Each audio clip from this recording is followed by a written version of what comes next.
ഈ വർഗീയ വിഷപ്പാമ്പിൻ്റെ വായിൽ നിന്ന് ഒരിക്കലും നന്മ നിറഞ്ഞ വാക്കുകൾ പ്രതീക്ഷിക്കാനാവില്ല. ഇവിടെ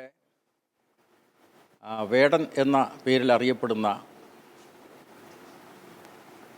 മഹാനായിട്ടുള്ള ഒരു ഗായകൻ, അദ്ദേഹം പട്ടികജാതിയിലാണ് എന്നതുകൊണ്ടുള്ള ഒരു ജാതി അധിക്ഷേപമായിട്ടാണ് ഈ സമൂഹം ശശികലയുടെ വാക്കുകളെ വിലയിരുത്തുന്നത്.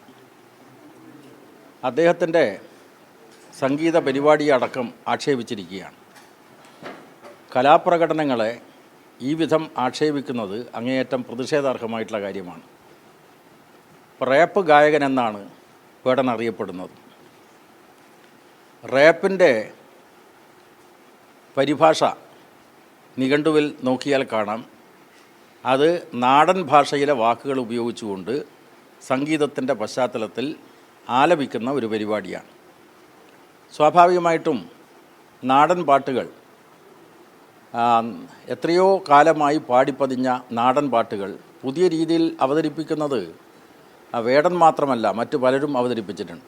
എന്തിനേറെ പറയുന്നു, നമ്മുടെ ചലച്ചിത്ര ഗാനങ്ങൾ പോലും പാശ്ചാത്യ സംഗീതവുമായി മിക്സ് ചെയ്തുകൊണ്ട് അവതരിപ്പിക്കുകയും അത് നമ്മൾ ആസ്വദിക്കുകയും ചെയ്യുന്നുണ്ട്. അപ്പോൾ പട്ടികജാതിക്കാരനായിട്ടൊരു വേടൻ ഈ തരത്തിലുള്ള ഒരു റാപ്പ് സംഗീതം ആലപിച്ചതിൻ്റെ പേരിലാണ് ജാതി അധിക്ഷേപം അദ്ദേഹത്തിന് നേരിടേണ്ടി വരുന്നത്. ഇത് സംബന്ധിച്ച് പോലീസ് കേസെടുത്ത് അന്വേഷിക്കണം എന്നാണ് ആവശ്യപ്പെടാനുള്ളത്. തീർച്ചയായിട്ടും അത്തരം പരാതിയുടെ അടിസ്ഥാനത്തിൽ പോലീസ് കേസെടുത്ത് അന്വേഷിക്കണം. ഇവിടെ ഹിന്ദുത്വ വർഗീയതയുടെ പ്രതിനിധിയാണ് ശശികല. ആ ഹിന്ദുത്വ വർഗീയതയുടെ ഒരു പ്രത്യേകത, അവർ പട്ടികജാതി പട്ടികവർഗ വിഭാഗങ്ങളെ മനുഷ്യരായി പോലും പരിഗണിക്കുന്നില്ല എന്നതാണ്. അവർ ഉൾക്കൊള്ളുന്ന സനാതനധർമ്മത്തിൻ്റെ പരിധിക്ക് വെളിയിലാണ് പട്ടികജാതി പട്ടികവർഗ വിഭാഗങ്ങളും പിന്നോക്ക ജാതിക്കാരും. ഇവിടെ പാലക്കാട് നിന്നാണ് ഞാൻ സംസാരിക്കുന്നത്.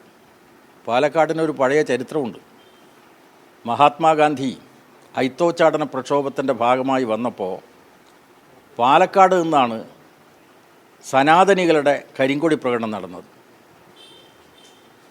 അന്ന് അയിത്തോച്ചാടന പ്രക്ഷോഭത്തിൻ്റെ ഭാഗമായി ഒട്ടേറെ പട്ടികജാതിക്കാരാണ് എല്ലാ സ്വീകരണ പരിപാടികളിലും ഒത്തുചേർന്നത്, പിന്നാക്ക ജാതിക്കാർ എന്ന് മാത്രമല്ല ഉന്നത ജാതിയിൽപ്പെട്ട പരിഷ്കർത്താക്കളായിട്ടുള്ള ആളുകളും ഒക്കെ ഗാന്ധിയെ സ്വീകരിക്കാൻ എത്തിച്ചേർന്നപ്പോൾ ഗാന്ധിജിക്കെതിരായിട്ട് കരിങ്കൊടി പ്രകടനം നടന്നിട്ടുള്ള ഒരു സ്ഥലമാണ് പാലക്കാട്. ആ സനാതനികളെ ഇവിടുത്തെ ജനങ്ങൾ കൈകാര്യം ചെയ്ത വാർത്തയാണ് അക്കാലത്തെ പത്രങ്ങളിലൊക്കെ പ്രത്യക്ഷപ്പെട്ടത്. അത് ചരിത്രത്തിൻ്റെ ഭാഗമാണ്. അതേ പാലക്കാട് വെച്ചിട്ടാണ് ആ സനാതനികളുടെ പാരമ്പര്യം അവകാശപ്പെടുന്ന സംഘപരിവാറിൻ്റെ പ്രതിനിധി, ഒരു പട്ടികജാതി യുവാവ്, തൻ്റെ പ്രതിഭയുടെ ഭാഗമായി, തൻ്റെ കഴിവ് പ്രകടിപ്പിക്കുന്നതിൻ്റെ ഭാഗമായി ആലപിക്കുന്ന സംഗീത പരിപാടിയെപ്പോലും ആക്ഷേപിച്ചത്.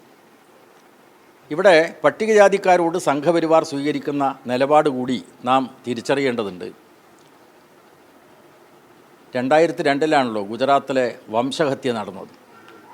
ആ വംശഹത്യ നടന്നിട്ട് 23 വർഷം പിന്നിടുകയാണ്. ആ വംശഹത്യയുടെ കാലത്ത് ലോകത്തിലെ മാധ്യമങ്ങളൊക്കെ പ്രസിദ്ധീകരിച്ച ഒരു ഫോട്ടോ ഉണ്ട്. ഒരു ഭാഗത്ത് കുത്തബുദ്ദീൻ അൻസാരി, ഒരു മുസ്ലിമായിട്ടുള്ള തയ്യൽക്കാരൻ, മറുഭാഗത്ത് അശോക് മോച്ചി ആരാ? പട്ടികജാതിയിൽപ്പെട്ട ഒരു യുവാവ്.